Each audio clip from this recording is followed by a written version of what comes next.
ঘরে থাকা সামান্য কিছু উপকরণ দিয়ে খুব সহজে গ্রাম্য স্টাইলে গরুর গোশত রান্না করতে হয় কিভাবে, আজ আমি আপনাদেরকে দেখাবো। প্রথমে আমি এখানে নিয়ে নেব 1 কেজি পরিমাণ গরুর গোশত, নিয়ে নেব 6 পিস আলু কেটে। আলুগুলা হালকা লবণ হলুদ মাখিয়ে হালকা করে ভেজে নিতে হবে, এতে করে স্বাদ অনেক গুণে বেড়ে যাবে।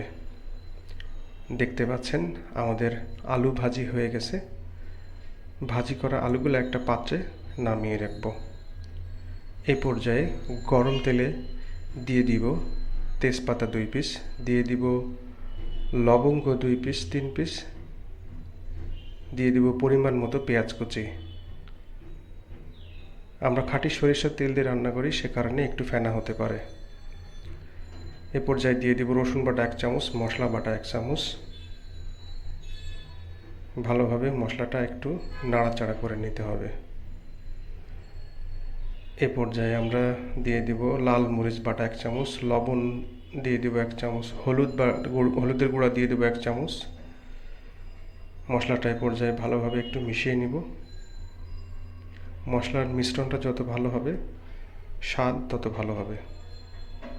ধুয়ে রাখা গোশত দিয়ে দেব। এ পর্যায়ে আমরা মশলার মধ্যে সম্পূর্ণ গোশতটুক অল্প অল্প করে, একবারে না, এবং ভালোভাবে গোশতের সাথে মশলাটা মিশিয়ে নিতে হবে।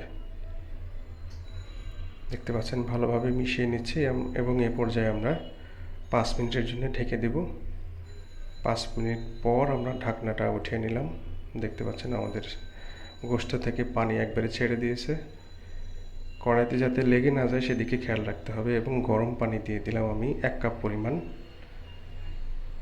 এ পর্যায়ে আমরা আবারও 5 মিনিটের জন্য ঢেকে দিলাম এবং 5 মিনিট পর উঠিয়ে আমরা ভেজে রাখা আলুগুলা গোশতের মধ্যে দিয়ে ভালোভাবে মিশিয়ে নিব। দেখতে পাচ্ছেন খুব ভালোভাবে মিশিয়ে নিচ্ছি। খুব ক্লোজ করে আমি আপনাদেরকে দেখানোর চেষ্টা করেছি যে গোশত, আলু এবং মশলার মিশ্রণটা কত ভালোভাবে আমি করেছি। এই মিশ্রণটা যত সুন্দর হবে তত আপনার গোশতের স্বাদ বেড়ে যাবে। দেখতে পাচ্ছেন কত ভালোভাবে আমি মিশিয়ে নিয়েছি মশলার মিশ্রণটা। এ পর্যায়ে আমি দিয়ে দেব 2 কাপ পরিমাণ গরম পানি। এই আমার সব মিলায়ে 3 কাপ পানি দেওয়া হলো। ভুলে যাবেন না যে কখনো আমি এখানে ঠান্ডা পানি দেইনি, আপনারাও ঠান্ডা পানি দিবেন না। ঠান্ডা পানি দিলে স্বাদ নষ্ট হয়ে যেতে পারে। এ পর্যায়ে আমি ঢেকে দিব আগামী 10 মিনিটের জন্য। 10 মিনিট পর ঢাকনাটা উঠিয়ে নিলাম। দেখতে পাচ্ছেন আমাদের গোশত রান্না হয়ে গেছে। দর্শক, আমরা দেখাতে চেষ্টা করেছি খুব সহজে গ্রাম্য স্টাইলে কীভাবে গরুর গোশত রান্না করতে হয় ঘরে থাকা সামান্য কিছু উপকরণ দিয়ে। আমাদের এই ভিডিওটা ভালো লেগে থাকলে বেশি বেশি লাইক, কমেন্ট, শেয়ার করবেন এবং বাংলার হেসেল ঘরের সাথেই থাকবেন সব সময়।